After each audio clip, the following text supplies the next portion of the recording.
In this episode, I'm going to talk about the DC3, what's going on, all about the adventures we've been having, and how you can get a ride yourself, right through to modern day pet peeves.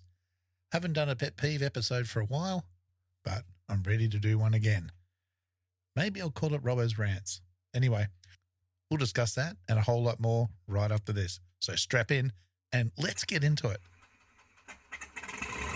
Good morning, Philly 614, 95 Mallow 7 POB with Alpha. Coordinating, hail on a runner, bank, Fallon, bank pressure rolling at 30 degrees. That's 30 degrees there. Sit by star 9000, 1013, KFI 25. G'day everyone and welcome to episode 168 of the Flight Training Australia podcast. The podcast all about flight training and flying in Australia and beyond. G'day, I'm your host Trent Robinson. How are you? I am so sorry. It has been 2 weeks since the last episode. I'll talk about why in a minute. But yeah, look, just life got away. But I went into my little panic mode. Oh, I've got to get a podcast out. But then I said, you know what? It's going to be okay. There's 167 other episodes that people can go back and listen to. And I'm pretty sure most of you haven't listened to every single one. So anyway, I came to peace with all that and have had a nice little break. Much needed. And here we are. We're back.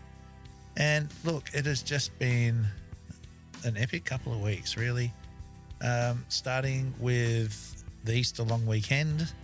And I went down to Melbourne with the crew and took the DC3 for a check flight, just make sure everything was working properly. And went for a beautiful flight around Melbourne Harbour. Cooler weather.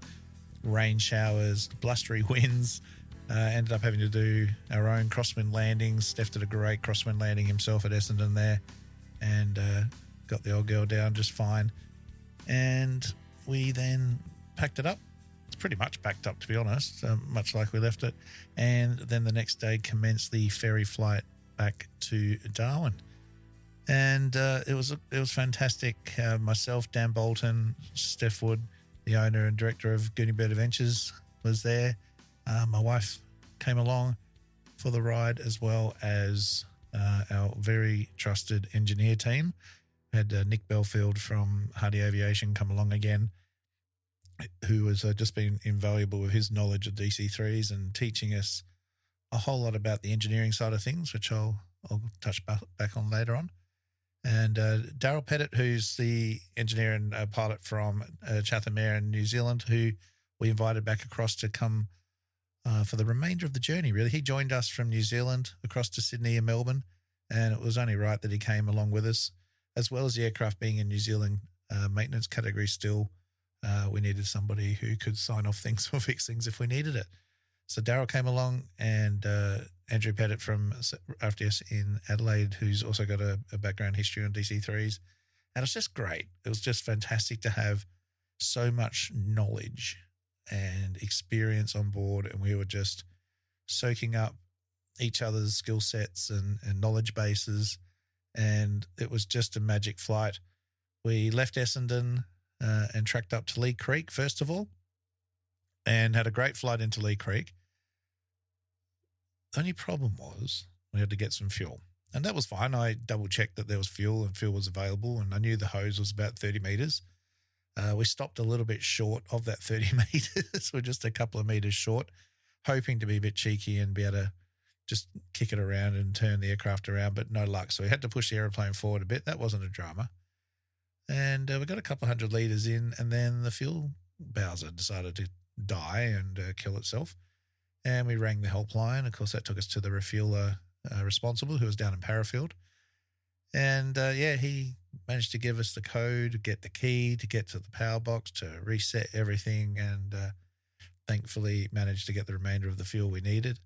In the meantime, our other crew organised with the local caravan park to come and collect us, and a few of us had some pies, parsies and sandwiches. Coffee, much needed coffee with our early departures. We tried, don't go travelling on public holidays, people. It was Easter Monday, and I resorted to a Macca's run in the morning just up from Essendon Airport, but my Google Maps let me down. the McDonald's was there, but it was not open. And we had to leave without coffee, but we held together and had a great coffee out there. So thank you to the team out there at Lee Creek. It was just fantastic country service with a smile. And yeah, look, this is what it's about, isn't it? Going out to these places and spending a bit of money at the local coffee shop or cafe or whatever, and having a feed. Just fantastic. So Dan and Steph flew that leg, and then myself and Steph flew the next leg up to Alice Springs. And that was just beautiful. You've seen some of the shots off my Instagram, and flying over the stunning lake here. My God, that's a big lake. Massive salt lake. The floodwaters hadn't reached the lake yet. I just saw some footage today where it's really starting to get some water in it. But it's just the outer reaches. But just this endless salt pan and the reds and the colours of the earth and everything. It's just beautiful. And I'll post some more of that soon over the Simpson Desert and into Alice Springs, which was just fantastic. A lovely reception there. Heap of RFDS people came out. Troy and the team, g'day mate.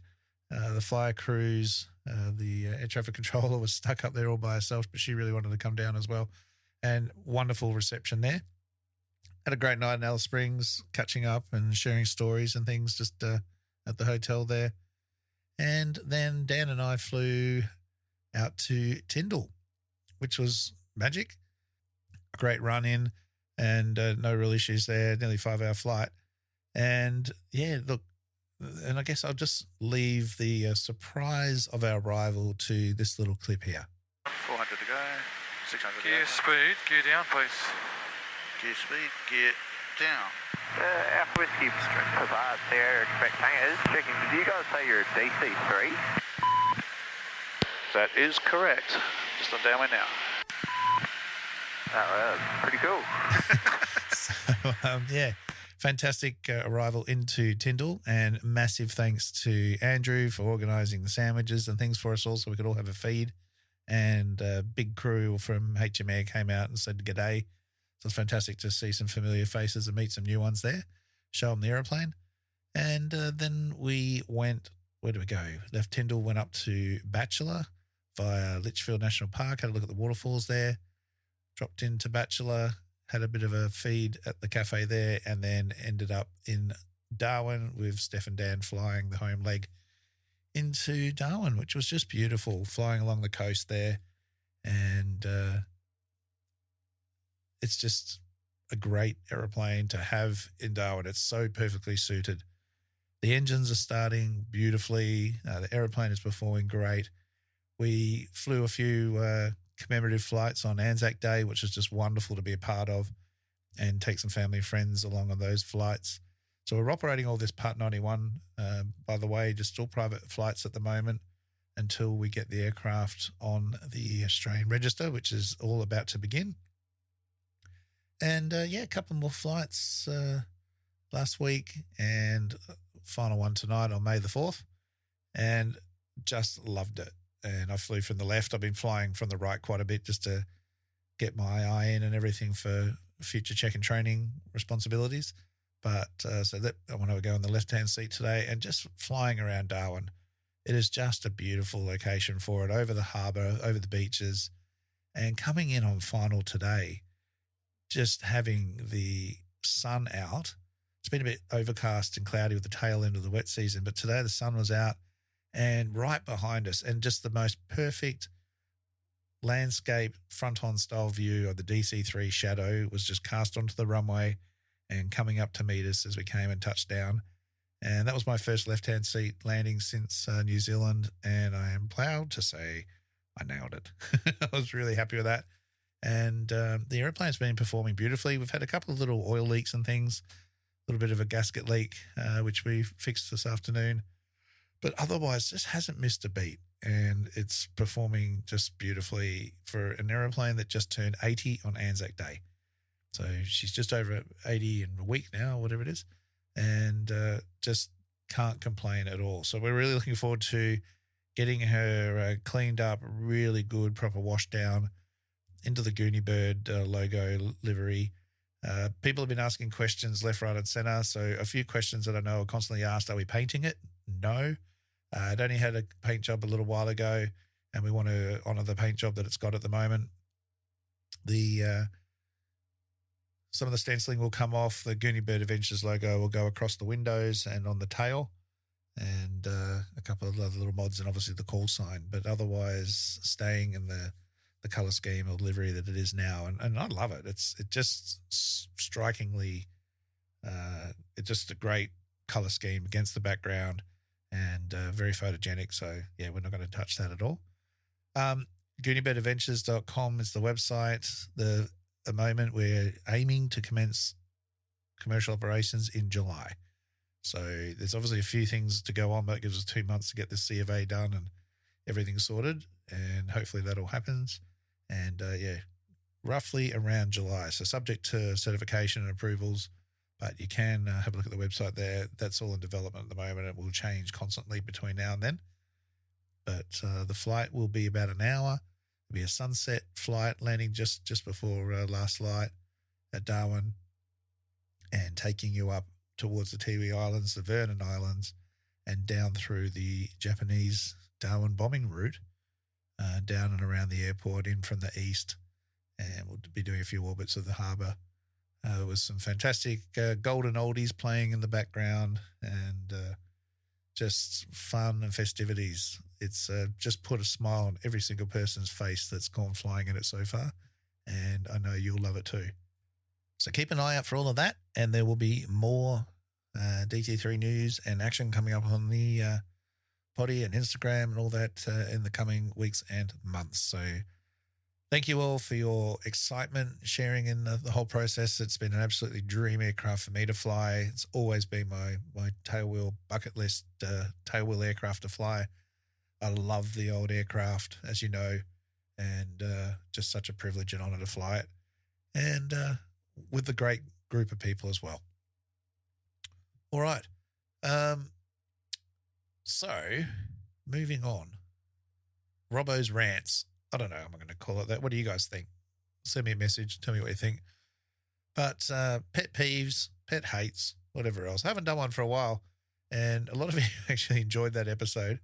And when you do come up flying with me, you're even more nervous. Try not to do it yourself. That's not the intent. All right. But this one, number one, this one comes up so much lately, and it's almost discovered by mistake. And I guess talking about historical airplanes and time, and that is that when you guys give an estimate for a aerodrome, let's just say you're inbound to somewhere and you say estimate circuit time 5-4. All right. First of all, we don't need to say estimate and time and this and the other. We can just say circuit 5-4 or the location 5-4, whatever. But that's not my problem. All right. That's one of my problems, but it's not the main problem. The problem is that you all think you're giving an estimate in local time. Now, I'll just give you a minute to process that. You go, well, yeah, Trent, like, duh, what else is it going to be? All right, might be a bit of a bombshell, but when you put in a SAR time, do you put it in for local time? No, you put it in for UTC. And guess what? Aviation uses UTC. Why? So everyone's on the same page. Now, 5-4 in UTC is also 5-4 local time. The only difference is hours. And that works pretty much across the globe, except for Northern Territory and South Australia and one or two other places in the world, but we're not going there. We've got this stupid 9.5 hour thing, guys. All right. And that half an hour means if it's 5-4 in UTC in local time, and what you thought may have been UTC, but now discovering it's not 5-4 at all. It's actually 2-4. All right. Because it's 9.5 hours. Your watch is going to be saying 5-4. But you need to set it to UTC, and then you'll find that it's half an hour out. So the number of people that I've raised this with lately has just blown their minds. They had no idea and almost felt embarrassed that they didn't even know this. So just remember, aviation, flight plans, SAR times, estimates, all that sort of stuff, it's all on UTC. So when you come to South Australia or Northern Territory, you need to work in the 9.5 UTC. We don't have daylight saving up in Northern Territory. We do in South Australia, but then it just adds another hour on, so that's okay. But the minutes, got to change it by half an hour, guys. All right, so there's the first one. It's a pet peeve, Robbo's rant number 2. Can't refuel to save themselves. Fuel Bowsers, first of all. Mysterious beast to many pilots, it seems. Never actually used one. Nah, just call the fuel truck. All right, guys. So in the real world, sometimes you're going to have to refuel an airplane yourself. Fuel trucks do go home. They don't work 24/7, and they're not always there to help you out, or they are there, but they've got 17 other airplanes in front of you, and that's going to hold you up for a long time. So you need to refuel the aircraft yourself. Now, we're in the charter world. We don't necessarily always just go full tanks. Sometimes we can. Absolutely. All right. No questions asked there, but other times we can't. And so you need to work out how much fuel to upload. And this throws people. You wouldn't think so. All right. But if you've got a tank that holds 150 litres and it's got 60 litres in it already, and you might only be able to take 110 litres, well, that means you can put 50 litres into it. 60 plus 50 equals 110. All right. It's not that difficult, but it causes a lot of confusion.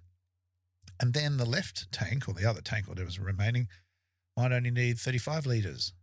All right. So you have to fill up to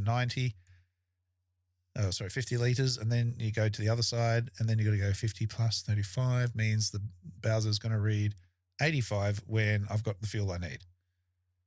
Simple little maths questions. All right. They always say that you have to be a mathematician to be a pilot. It's never true.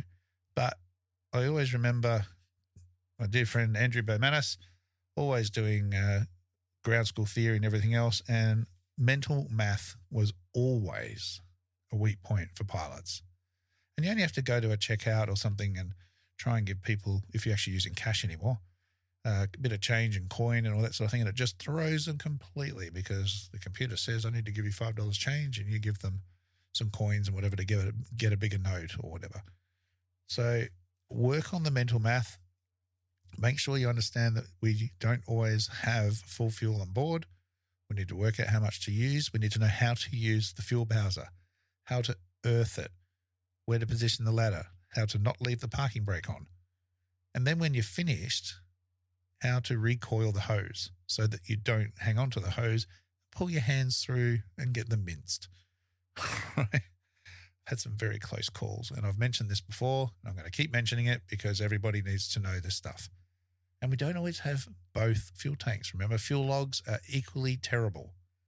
Making sure that you are actually tracking left tank and right tank. And guys, if you're instructors, you can simulate this. Right? Here's a scenario-based training tip. You can just simulate it. Don't use both. Use left, use right. Don't use full fuel. You can fill it up if you want to for safety, sure. But start at the scenario fuel. So just have the 100 litres each side, knowing that there's another 50 on top or whatever it is that's in your fuel tanks. And then you might actually have the student run out of fuel. What a great learning outcome and opportunity that would be. Right? Could save a life, could save an embarrassment, could save a forced landing unnecessarily. All right. Number 3. I wouldn't say that this is a pet peeve, but it's certainly one that is coming up often. And this is people dropping their bundle when something doesn't go well. Now, we've all got a little inner perfectionist in it, but for some of us, it's just a little bit too dominating. It's a little bit too overwhelming. And, little thing goes wrong, stuff up a radio call, stuff up a landing, or whatever it is that's the trigger, and just go down in the dumps. And that's okay. We all want to do well. But then some pilots just shut down mentally. The flying gets worse. They stop communicating, start getting snappy. And guys, I'm sorry, but aviation is just intolerant of that sort of behavior and those issues, right? You've got to get that under control.